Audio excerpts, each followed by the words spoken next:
Un saludo muy cordial, bienvenidos una semana más a Medicina y Verdad, el programa del doctor Corzo, de Mariano Corzo, que yo creo que debe ser, no sé si digo verdad o no, pero creo que debe ser, si no el más veterano, de los más veteranos de esta casa. Mariano Corzo, muy buenas noches. Buenas noches, ¿qué tal? ¿Es el más veterano o de los Yo más creo veteranos? que sí, yo creo que sí, porque lo empecé hace por lo menos 17 años, 16, 17 años. ¿Cuánto tiempo llevas en Marbella ejerciendo la medicina? Pues yo vine en el año 75, 75. contratado por la Fundación Miller del Cantonal Hospital de Zurich y de la Universidad de Davos de Suiza para estudio e investigación de prótesis de cadera en flujo laminar vertical de doble cabina, que era el mejor quirófano que había en el mundo en el año 75 de cirugía ortopédica, el mejor sin discusión, del mundo, no de España ni de Europa, del mundo. ¿Y dónde estaba? En la Clínica Marbella. La Clínica Marbella se hizo pegada al mar precisamente para que el aire que chupaba el purificador del aire viniera del mar, que estaba más limpio que el de tierra, y se puso al lado del mar precisamente por eso. Y las bocas de admisión del filtrador venían del mar, de la brisa del mar, el aire estaba más puro y limpiaba más. Ese llevaba macrofiltros, microfiltros, ultrafiltros, filtros químicos y filtros eléctricos. Costaba una hora de electricidad en aquella época del orden de las 20.000 pesetas hora. Que eso se chupaba. Que era dinero, aquello era dinero. Un dineral. Pero claro, se hacían unos controles, el quirófano era doble cabina, podíamos operar dos. Teníamos que operar sentados, es cierto, porque si tú metías la cabeza o la axila, algo así, arrastraba los gérmenes que tuvieras en la cabeza o los de la axila. Las niñas iban con los manguitos cerrados aquí con goma para que no volaran los bichos de la axila, en fin. Y se hacían unos controles semanales con placas de Petri para ver si había entrado algún germen al sistema, y no. Pero es que claro, con esos filtros era carísimo, pero era una maravilla, no había que utilizar antibióticos, y ya ves tú que nosotros todo era osteosíntesis, prótesis, clavos endomedulares, y nunca utilizábamos ni un mal antibiótico, ni como preventivo, nada, no se necesitaba, porque filtraba hasta 0,6 micras. Los gérmenes, incluidos los virus, si son menores de 6 micras, no se levantan del suelo hasta que no se juntan y montan como un caballo de Troya, 8 o 10 virus, y entonces sí los arrastra el viento, si no, no. Que es una cosa muy curiosa, dices, contra más leve, pues más difícil es levantarlo el viento. O sea, que se podría pensar que gozan de una inteligencia extraordinaria. No, que están diseñados así por la naturaleza. Así, claro. Pero claro, ellos no se levantan del suelo si no son mayores de 6 micras, que es lo que puede arrastrar el viento, aunque sea un huracán. Bueno, Mariano, háblanos del Premio Nacional de Medicina siglo XXI de Cirugía Ortopédica, que es alguien que tú conoces. Sí, el doctor Juan de la Cerda de la Serna. Juan es un cirujano ortopédico extraordinario, tiene un hijo que es prácticamente igual que él, otro magnífico cirujano, y le han dado el Premio Nacional de Medicina siglo XXI en la categoría de cirugía ortopédica y traumatológica. Se lo dieron el 12 de este mes de mayo. ¿Por qué lo traigo a colación? Porque hay veces, que parece mentira, pero es cierto, que muchos de mis compañeros, cuando le hablan de ozono, dicen, eso no vale para nada, eso es una porquería, eso no sé cuánto, eso no sé qué. Y el desconocimiento, claro, es amigo de todos los errores.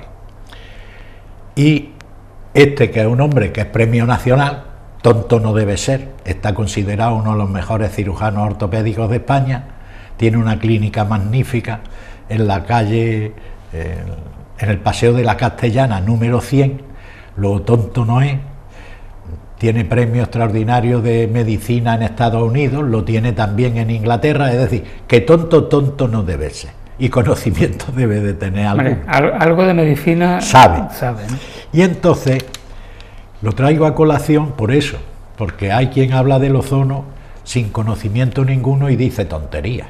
Es como los que hablan de la homeopatía y dicen que es mala. Dejo de historia. Eso será algunos laboratorios, algunas más multinacionales que les está jodiendo mucho la homeopatía. Porque si hay cátedras en las universidades de medicina, como en Holanda, como en Bélgica, como en Suiza, cátedra de homeopatía, no debe ser tampoco muy mala y muy poco científica. Bueno, y dicen que tiene gran efectividad la homeopatía en los caballos que no entienden de efecto placebo, ¿no? Claro, claro, no hay efecto placebo en los caballos ni en los niños. Bueno, pues si va bien la homeopatía y si hay cátedras de medicina dedicadas a la homeopatía, algo tendrá. Bueno, pues le hacen unas preguntas, lógico y natural, y yo quiero leerlas textualmente las respuestas para que no exista ningún traslape por mi parte. Le preguntan, su clínica es un referente de vanguardia en España y en Europa de cirugía ortopédica.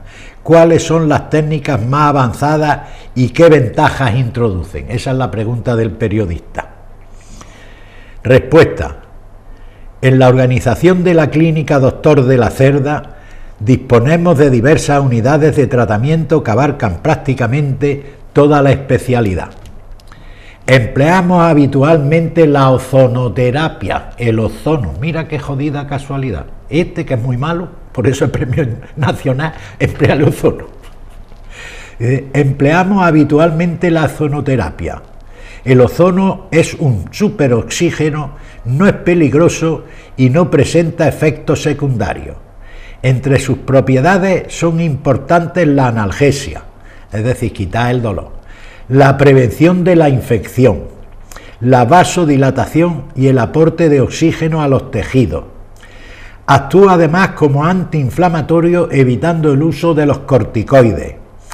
Es bien conocido su efecto antienvejecimiento y revitalizador del colágeno. Lo utilizamos prácticamente en todas nuestras cirugías y en las modernas terapias de condroprotección. Es de especial eficacia en el tratamiento de las hernias discales y el síndrome ciático. Obtenemos del 90 al 92% de buenos resultados, siendo el tratamiento de elección antes de la cirugía abierta. Más claro el agua. O sea, ¿puede llegar a evitar la cirugía? Pues claro, yo soy neurocirujano. Yo hace 40 años que no opero abierto, o 30. Yo aprendí ozono en Italia. Cuando salió el primer artículo, yo tenía allí un amigo que era cátedro de neurocirugía, Alberto Scarcilli, y venía uno de los que hacían el artículo, era Alberto, y entonces lo llamé y le dije, oye Alberto, esto del ozono, dice, vente y te lo explico. Digo, mira, en verano cojo mi mes de vacaciones en la inseguridad social y me voy a Roma, y eso hice. Me fui a Roma y me pasé allí un verano. Ellos estaban empezando con el ozono porque el Ministerio del Laboro italiano quería quitarse una lista de 40 o 50.000 casos de hernias discales que estaban en lista de espera porque era cirugía abierta. Y esto, nosotros operábamos de 10 a 12 hernias discales, casos de hernias, porque había veces que el tío traía 3, otras 4, otras 2 y otras 1. Operábamos de 10 a 12 casos diarios de hernias discales, sábados y domingos incluidos. 10 operaciones diarias. Sí, de 10 a 12, sábados y domingos incluidos. ¿Cómo puede un cirujano tener...? Pero si eso tarda 10 minutos, 15 minutos. Entonces operábamos a doble quirófano. Las mesas estaban preparadas, unas para dorsales, otras para cervicales y otras para lumbares. Eran de madera, que es radiotransparente. Entonces, y estaban especialmente hechas para meter sin problemas los aparatos de rayos. Entonces, mientras te iban sedando a uno, tú ya estabas operando a otro. Y ibas pasando de uno a otro. Y eran en tandas de 30 minutos 3 operaciones. Era facilísimo. Si a nosotros no nos daban las 12 ni la 1 de la mañana. ¿Qué hicimos? Que bajó, estaba dividida Italia en 2 sectores. Milán, que tiene la mayor parte de la población en la parte alta de la bota. Milán se ocupaba de Milán y su zona, y los 2 tercios inferiores, que se ocupaba Roma, y era de Sicilia y demás, también cogía la isla. Y en el Instituto Latina de Roma, 4 cátedras de neurocirugía, pues tú verás, eran 40, 48 diarios. Quitaron las listas de espera en 3 meses. Claro. Y había un comité, eso sí es cierto, de expertos, que tú llegabas con hernias discales y lo primero que veían era la resonancia y te decían si era apto para el ozono o si no, porque, por ejemplo, el ozono es un gas. Si tú lo metes dentro de un disco y el disco tiene el anillo roto, es como si tú quieres hinchar una rueda que haya reventado la cubierta. ¿Qué puñeta va a hacer? Nada, tirar el aire. Claro, se sale el ozono. Eso no vale. Y entonces ellos estudiaban la resonancia y decían, se puede, pum, pum, pum. Con cirugía abierta solo se debe utilizar en los casos de hernia extrusa, cuando el anillo discal se rompe y sale el disco del núcleo pulposo, el núcleo pulposo sale dentro del canal. Entonces no hay manera de operarlo ni por radiofrecuencia ni por nada, porque hay 10 formas de operar la columna vertebral sin abrir, por lo menos 10. Está el ozono, está el disco G, está la nucleotomía percutánea, está la vaporización por láser, está la quimonucleolisis con papaína.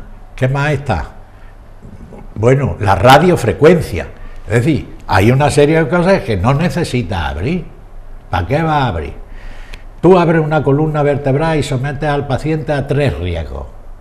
El riesgo de hemorragia, que no es pequeño, el riesgo de embolia, que tampoco es pequeño, y el riesgo de infección, que se infecte la operación, que todo el mundo parece que no pasa nada. Mira a nuestro rey emérito, cojo perdido, se le infectó la prótesis.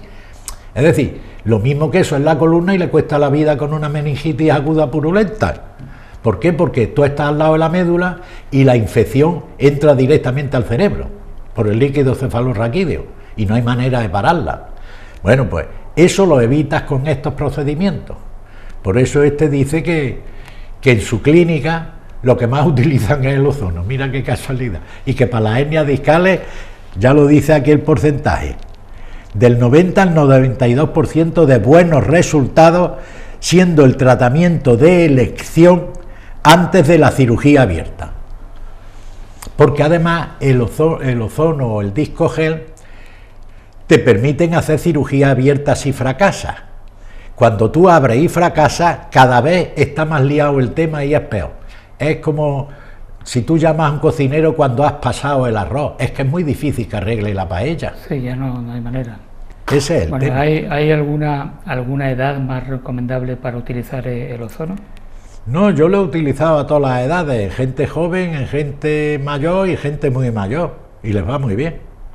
El ozono y el disco gel, que es un preparado francés de la Universidad de Caen, que hizo un catedrático muy bueno también, que es un gel celulósico que lleva nanopartículas de tungsteno y etanol. El etanol es un alcohol absorbente, secante.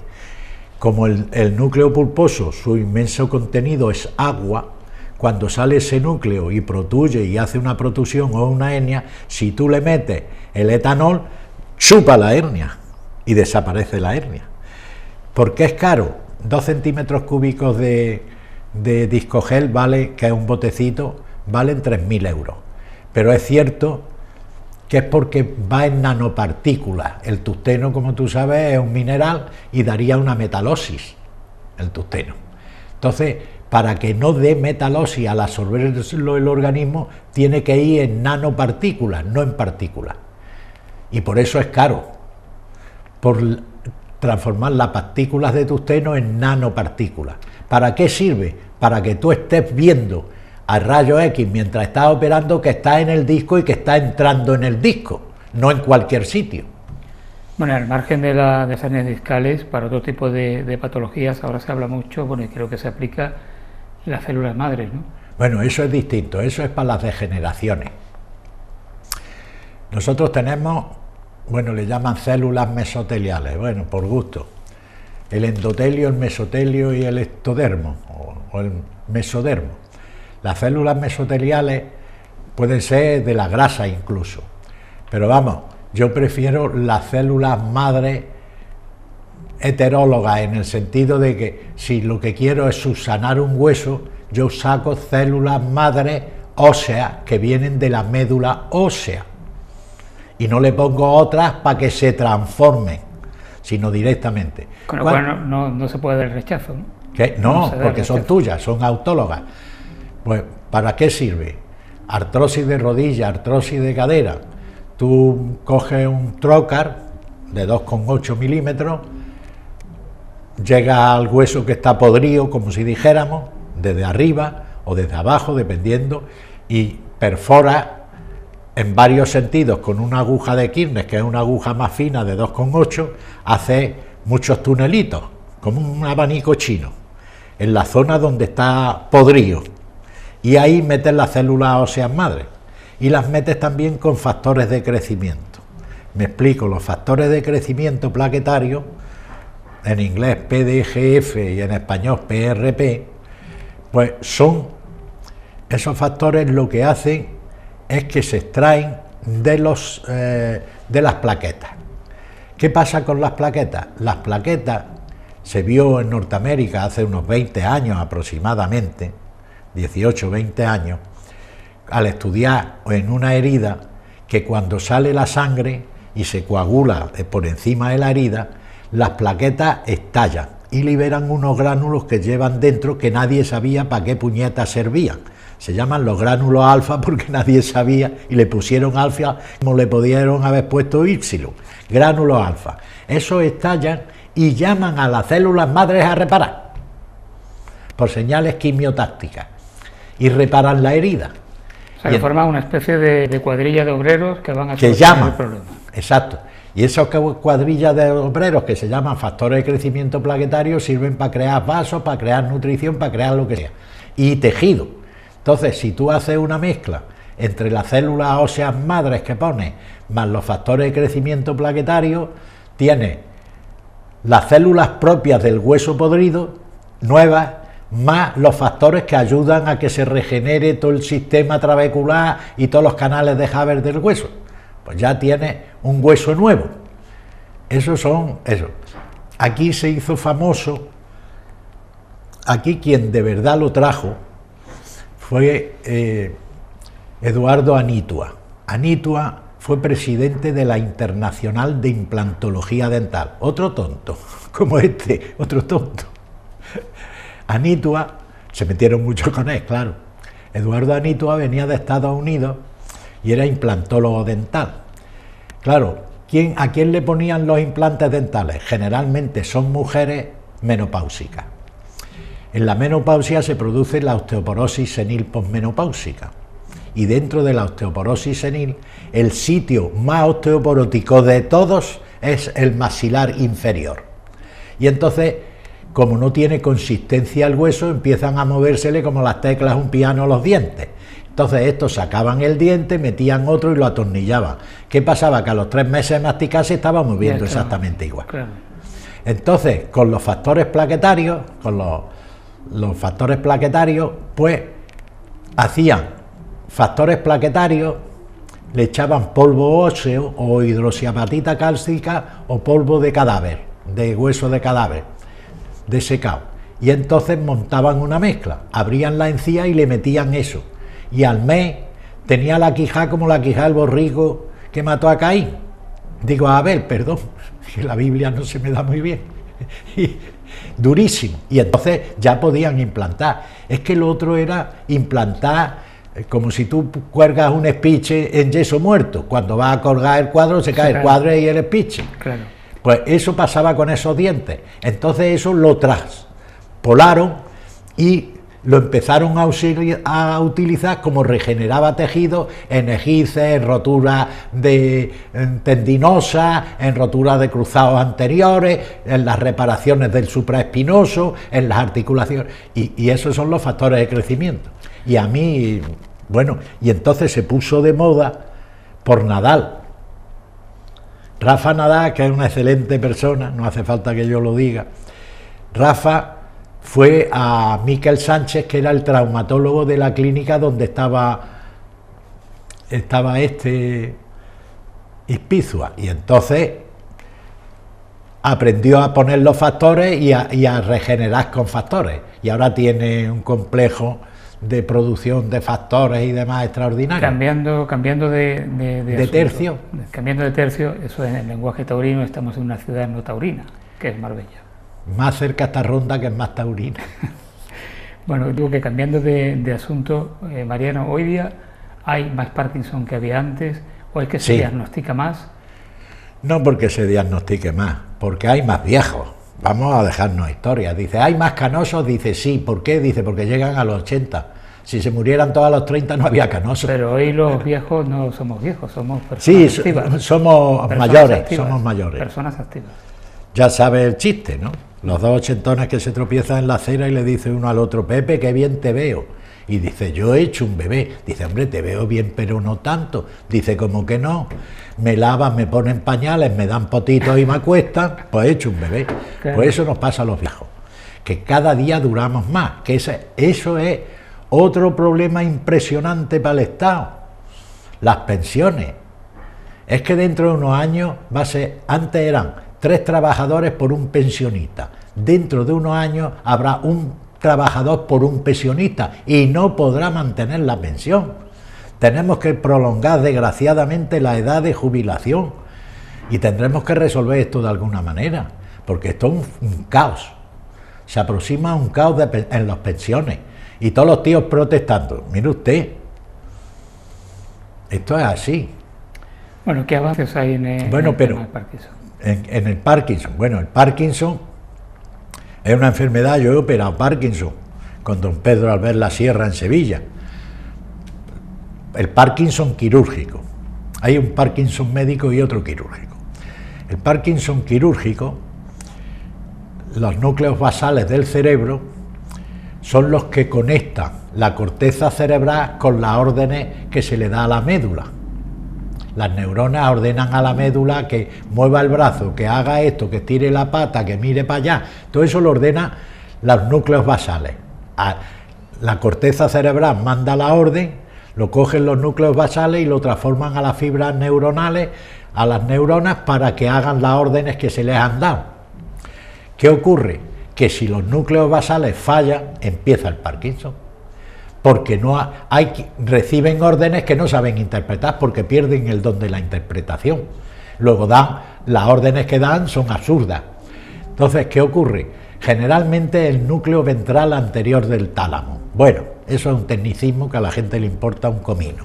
Pero en el núcleo ventral anterior del tálamo es donde se producen las interconexiones que van a las bases. Entonces, nosotros lo que hacíamos era electrocoagulación del núcleo ventral anterior del tálamo, que entonces era dificilísimo porque había que ponerle un compás, había que hacer una radiografía milimétrica del cerebro, de frente y de perfil, para ver dónde estaba el puñetero núcleo ventral anterior del tálamo, y viendo dónde estaba y a qué profundidad, se le hacía una broca con anestesia local, un brocado de la calota cerebral de los huesos, y se entraba por allí con un electrocoagulador que era de platino la punta y muy fino. Hacía una perforación, llegaba al núcleo ventral anterior del tálamo, te aseguraba, y entonces mandabas corriente eléctrica. Eso, Mariano, parece la serie televisiva del Dr. House. Pues sí, pero es que eso lo he hecho yo hace 50 años, o 40 y tantos. Y era don Pedro Albert La Sierra, que era sin duda el mejor neurocirujano de España, a años luz de los demás, o de los mejores, por no... Pero vamos, y don Pedro venía de Inglaterra, había estado en la India, había abierto más de 10.000 cocos en la India y sabía de cocos lo que no hay nadie, la experiencia aquella. ¿Por qué? Porque en la India importaba un comino que se muriera o que no, primero.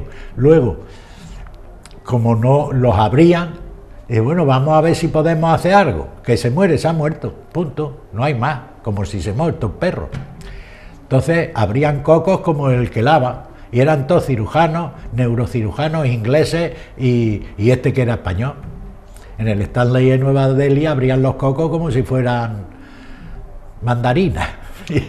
Y claro, sabía muchísimo, tenía muchísima experiencia. Ensayaban con lo que entonces se llamaba el tercer mundo, claro, para evitar riesgos en el primer mundo. Claro, y nosotros lo operábamos en un asiento de instituto, de estos que tienen aquí para poner el cuaderno, Entonces se les ponía el compás, medíamos, hacíamos la perforación en la calota craneal, entrábamos en el cerebro a la altura del ventral anterior del tálamo y les dábamos un cuaderno y ellos iban escribiendo. El Parkinson, lo primero que hacen es que la letra la hacen muy chica y luego que se desvía hacia arriba, no sigue la línea recta. Entonces nosotros empezábamos a electrocoagular el ventral anterior y cada vez veíamos que los trazos de las letras eran más grandes y cada vez más derechas, hasta que hacía ya una letra normal y en un renglón derecho. Y ya sabíamos que era eso. ¿Qué nos pasó al principio? Que cuando parábamos en esa fase, pero luego nos dimos cuenta que regresaban, que volvían hacia atrás. ¿Por qué? Porque en la electrocoagulación tú produces calor y produces un edema de las neuronas, y las neuronas al hincharse no funcionaban, pero cuando le bajaba la hinchazón volvían a funcionar y volvían a hacer casi Parkinson. Y entonces lo que hacíamos era, cuando llegábamos a la fase de letra pequeña y de renglón horizontal, seguíamos electrocoagulando un poco más y ya no volvían a retroceder. Y esto, los del Parkinson, pues utilizan un método que es prácticamente igual, solo sin abrir, que se llama el LIFU. Eso es el último avance, ¿no? Sí. Esto es en el Hospital Puerta del Sur, en Madrid, en Móstoles, vamos. Y la técnica es LIFU, que lo que significa es ultrasonido focal de baja intensidad. El LIFU, y yo le llamo el FULI, Focal Ultrasonic Low Intensity. Ya está. Aquí, como tienen la puta manía de ponerlo todo en inglés, no lo pueden poner en castellano. LIFU significa eso. Ultrasonidos de baja intensidad, low intensity, y ultrasonidos de baja intensidad focalizado. ¿Este tipo de avances está disponible para el común de los mortales? Quiero decir, en ese hospital seguro. ¿Para la sanidad pública también? ¿O la sanidad pública? Hombre, si el pobre Amancio Ortega regala uno de estos, no lo admite el Podemita. Bueno, eso desde luego tiene guasa que alguien haga una donación. Un imbécil de esa categoría, el coleta, idiota perdido. Cuando además parece que este hombre no tiene ninguna reclamación por parte de Hacienda, que paga los impuestos que le corresponden. Eso por un lado, que él paga, como su producción está en el extranjero, la mayoría pues pagan en la mayoría. No puede decir que es el hijo del marqués o de la duquesa de Alba. Era un repartidor de paño y ha llegado ahí. Habrá que darle un mérito al tío, y encima que sea dadivoso. No me jodas, gilipollas. Bueno, eso aparte. Pero bueno, esto es ultrasonidos focales. Claro, localizan los núcleos basales, si es lo mismo, pero sin meter la aguja, y lo lanzan los ultrasonidos,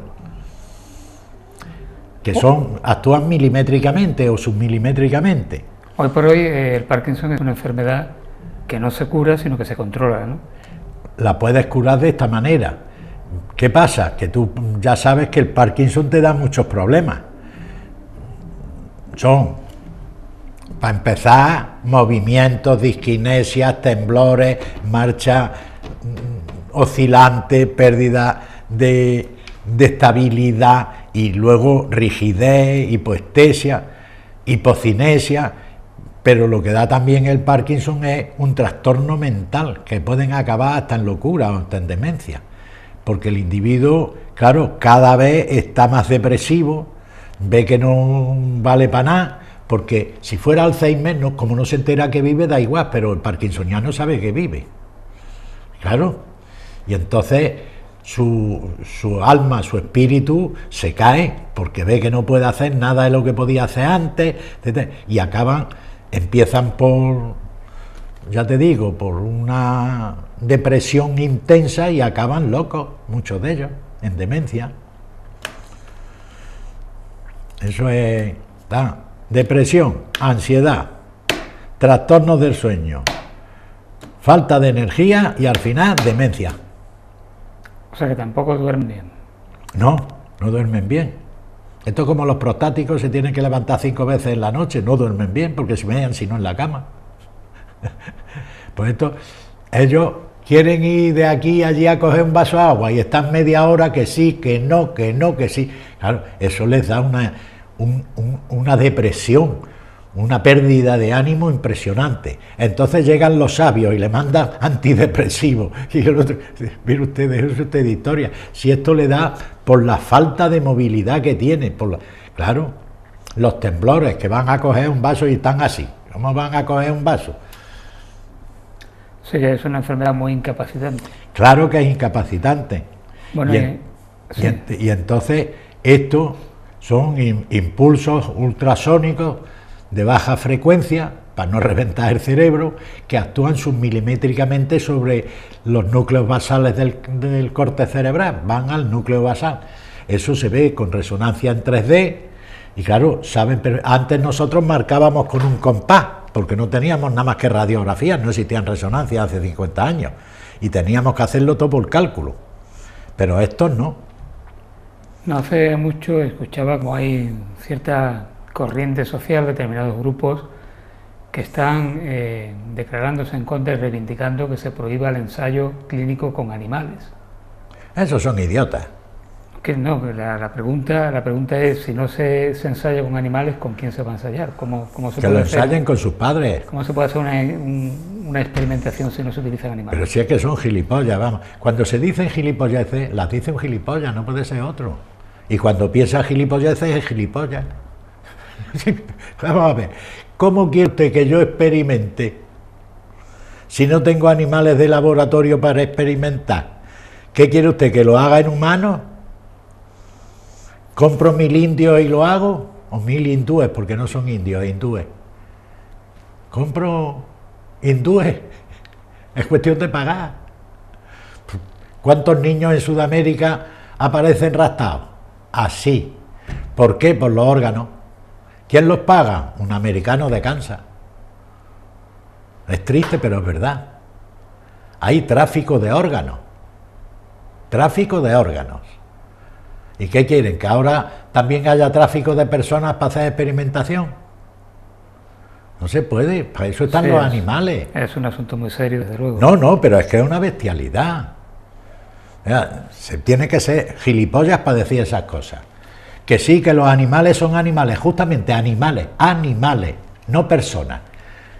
¿Cómo se está beneficiando ahora las terapias para combatir el cáncer de las nuevas tecnologías? Pues con las nuevas tecnologías justamente eso, se utilizan ratones, se utilizan oncogenes, se utilizan virus oncolíticos, se utilizan nanotubos, se utilizan una serie de cosas que primero se han experimentado en ratones, en conejos, en cobayas, en orangutanes, en lo que sea. Este del discogel empezó herniando, provocándole hernia a los cerdos y tratándolas con discogel. ¿Por qué? Porque el cerdo tiene una columna vertebral muy parecida a la nuestra. Pues tendría que ver qué resultados tenía, si aspiraba o no aspiraba el núcleo pulposo, si quitaba la hernia o no. ¿Con qué lo va a empezar? ¿Con su padre o con un cochino? Mira que la tontería. Si es que se necesita experimentación para todo. Tú descubres el doble circuito de freno. ¿Y qué? ¿Haces una serie de 100.000 coches con doble circuito y no sabes cómo funciona? ¿Para que se estrelle todo el mundo si fallan? Tendrás que experimentarlo, ¿no? ¿O no? Claro, la experimentación es básica en el proceso científico, ¿no? En todo proceso científico la experiencia es básica y tienes que experimentar. Entonces, si tú le provocas a un ratón un cáncer de colon, por poner, y lo curas neutralizándole las proteínas, la PD1 y la PDL1, pues has logrado un éxito, porque has neutralizado el cáncer. Eso, como es un mamífero, tú lo puedes pasar a humanos. No te digo lo del maestro aquel de las oposiciones que decía que las gallinas eran mamíferos, eso ya es distinto. Pero es verdad. Es decir, de raza a raza nosotros somos mamíferos. Si nosotros nos diferenciamos de 2 o 3 genes con los ratones, ¿quién coño se ha creído el tío ese que dice eso? Que es Dios. Nos diferenciamos con los ratones en 2 genes. A ver si se enteran. ¿Y con la mosca? Y con la mosca drosófila ni te lo cuento, y si es la drosófila megalobaster, bueno, pues tendremos que experimentar, por Dios bendito.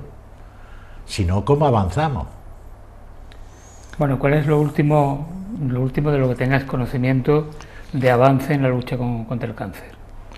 Bueno, aquí se ha instalado la Genesis Care, que es una empresa australiana dedicada al tratamiento del cáncer. Ahí me parece que son 60 centros en todo el mundo.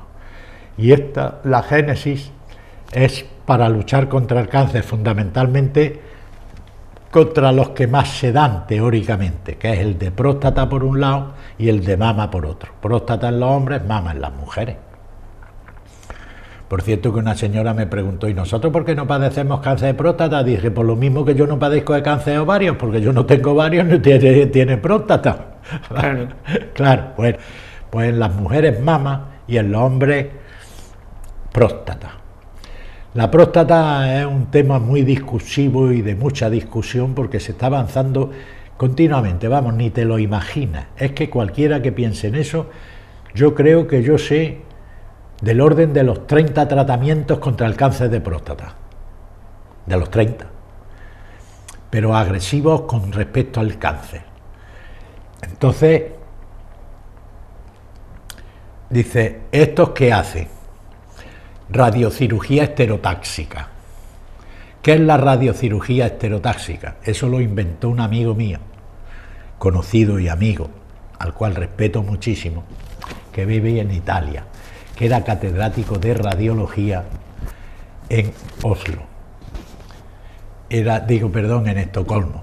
Era, pues tú verás, catedrático de radiología de la universidad y jefe de departamento del Karolinska de Estocolmo.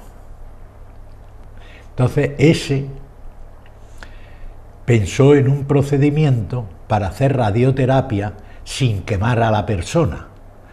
La radioterapia convencional tiene primero una limitación de dosis, porque si no es que le haces una bocana así, lo quemas entero, porque mata todos los tejidos que atraviesa.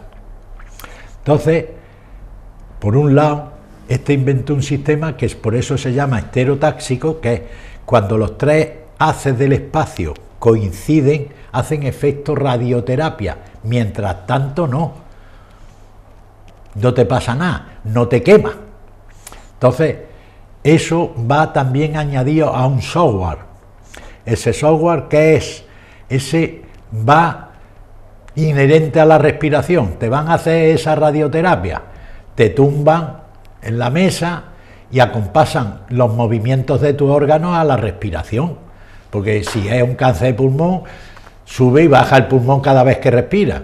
Si tú te sales, quema lo de arriba y lo de abajo del cáncer, porque se está moviendo. No, sigue el movimiento del tumor. Y si es de próstata, pues si se mueve una pata, se ha cansado, se para.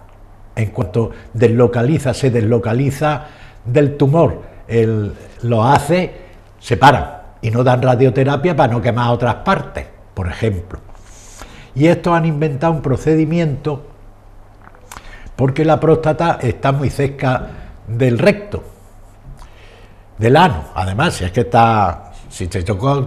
¿cómo se toca la próstata? Metiendo el dedo por el culo y tocan la próstata, o sea que está a un dedo.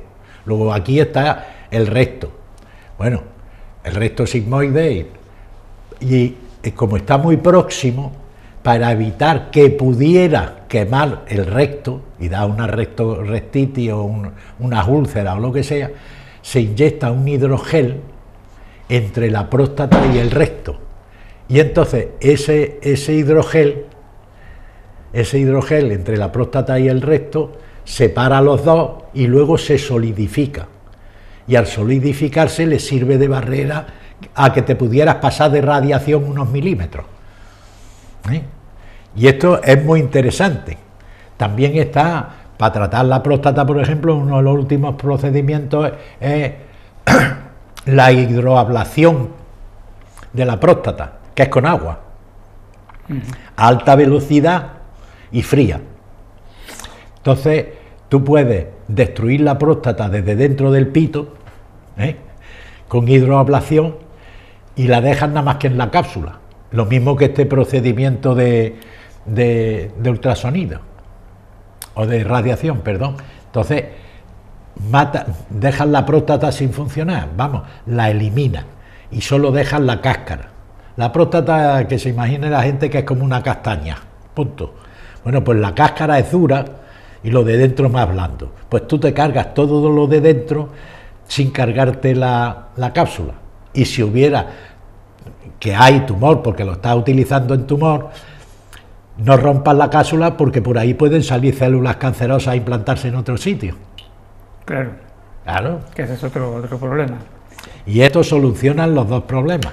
¿A partir de qué edad, por aquello de que muchísimo mejor prevenir que curar, a partir de qué edad los hombres deben hacerse revisiones periódicos? Bueno, ya por el régimen de vida, por la bebida, por la alimentación, por 80 cosas que queramos echarle la culpa, vale. Está avanzando la edad, está avanzando, está retrocediendo la edad de aparición del adenoma de próstata, que es el principio. Los hombres es raro que lo tengan a los 40, pero es muy frecuente ya a los 50, que empiecen a tener molestias, porque la próstata, al ir bajando las hormonas, ella empieza a crecer.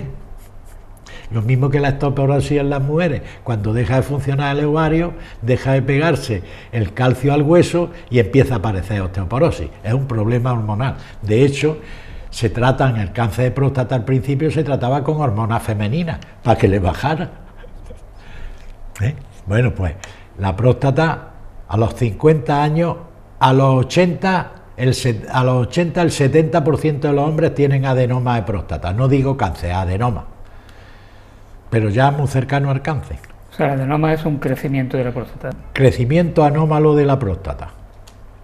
Pero claro, que se pone como una castaña y como por ahí pasa la orina, claro, tiene el esfínter al lado y tiene todo, el esfínter urinario, y pasa la uretra, la empuja porque crece para arriba, pero la cáscara le da un tamaño, pero también para adentro, para la luz de la uretra, y te da eso, sensación de micción urgente, pierdes gotas de orina, te levantas 10 veces por la noche a mear porque no aguantas, y dolor. Y luego, si se transforma en cáncer, empiezan las metástasis, claro. Entonces, se debe explorar la próstata a partir de los 50 años y hacerse un PSA, que es lo que indica más o menos, pero del PSA tampoco hay que fiarse mucho. Más me fío yo del tacto rectal que del PSA, porque hay veces que el PSA es anómalo y no hay cáncer. Entonces hay, ¿qué te digo yo? Está el láser, el de Tulio, hay láser para la próstata, hay el láser Vinci, hay 7 formas de operar. Hoy día lo del tacto rectal está un poco en desuso, ¿no? Se utiliza mal hecho, otro tipo de mal métodos. hecho. ¿Por qué? Te lo digo, porque si tú metes el dedo y tocas la próstata, si la notas anormalmente dura en unas partes y en otras no, es un cáncer de próstata. Ni PSA ni hostia, no necesitas más. Yeah. Simplemente tocando. Si tienes experiencia en tocar, bueno, pero tocando ya sabes si es cáncer o no.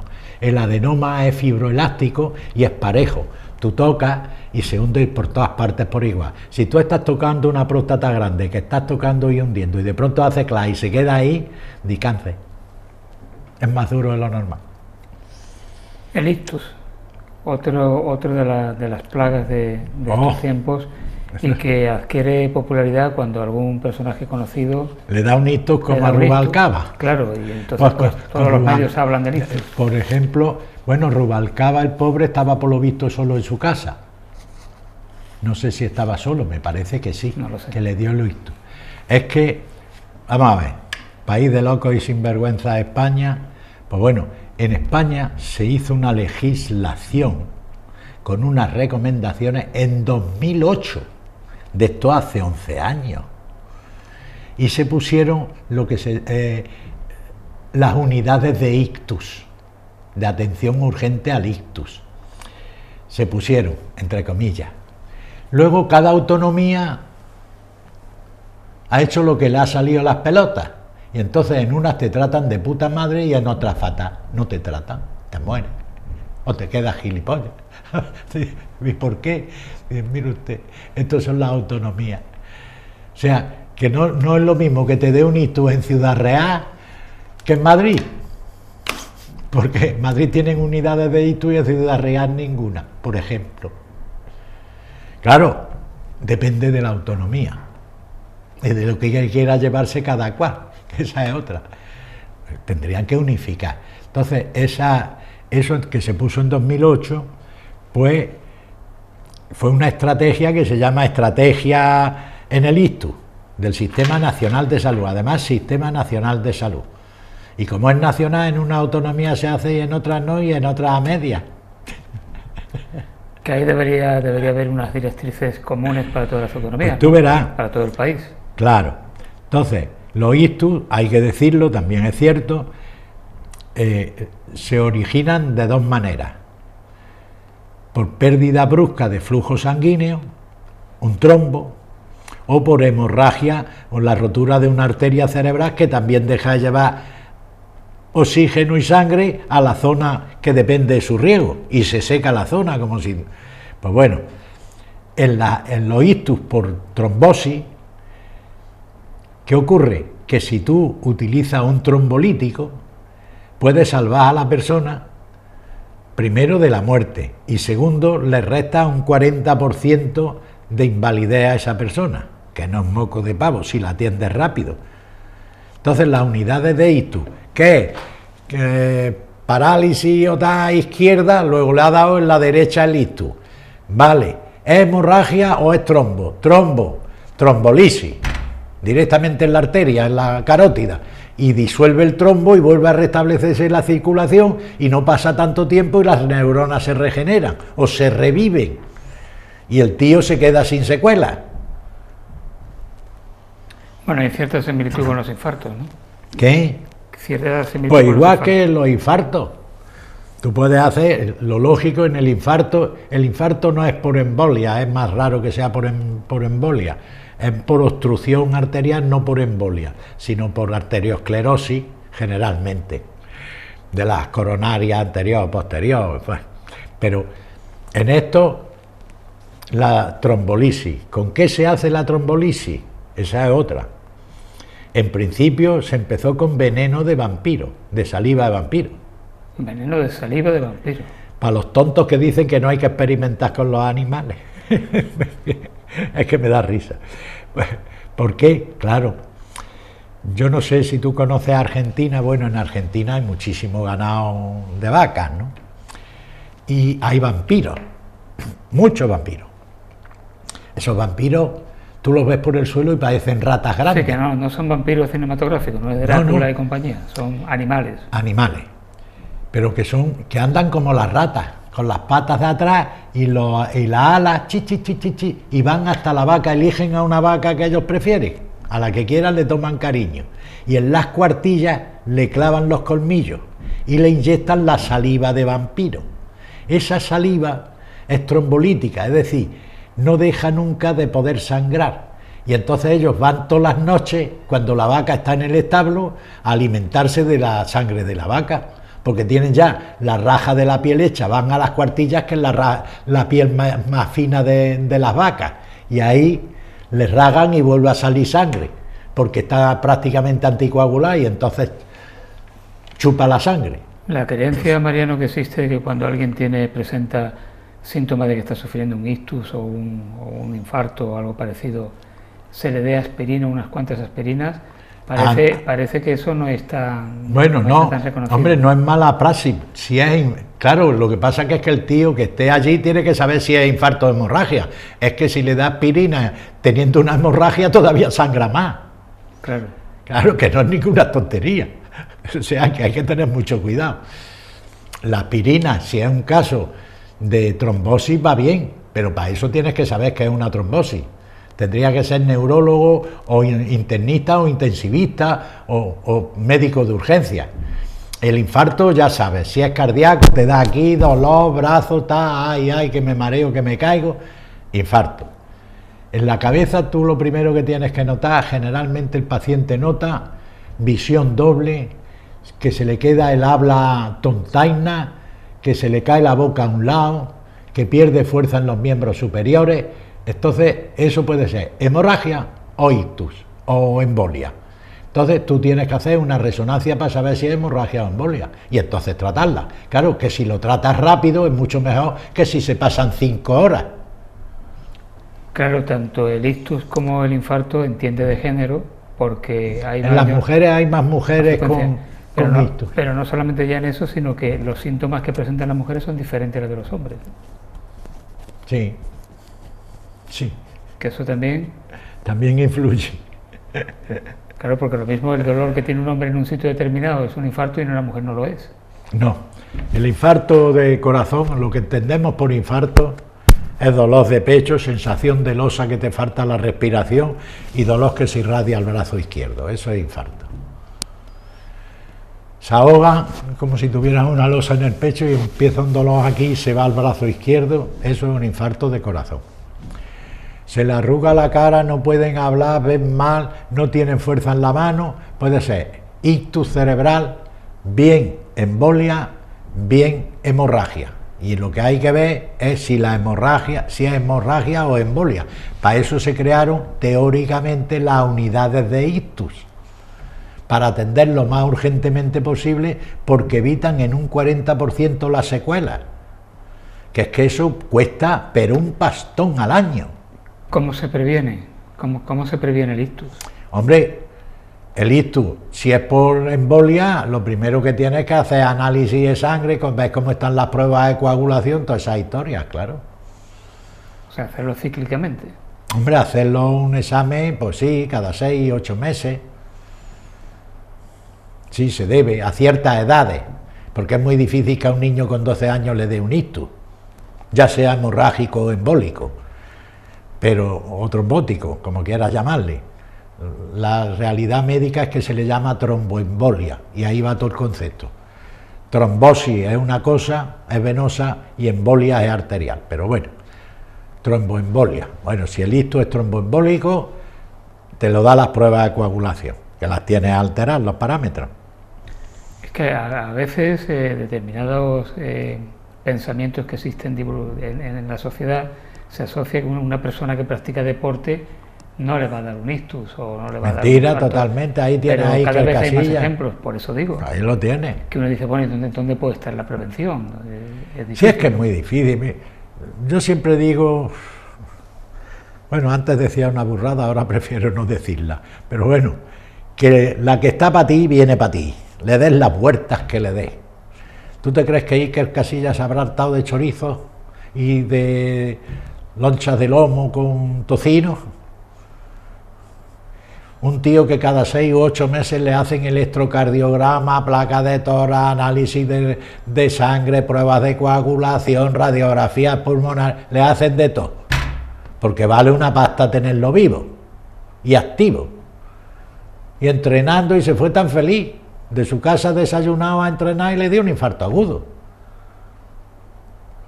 ¿Qué tenía? ¿Arteriosclerosis senil? Si tiene 38 años me parece, no era un viejo. Claro. ¿Le habrían visto ya el colesterol a ese tío 300 veces? Si lo hubieran visto alterado, se lo hubieran tratado. Que no, que la que está para ti, está para ti. Sales a pasear y se cae una teja y si está para ti te pilla y te mata. Eso es la experiencia más grave de mi vida, la vi yo en una pareja de novios, en Sevilla, en la calle Otumba. Yo iba andando por la acera y venía una pareja de novios.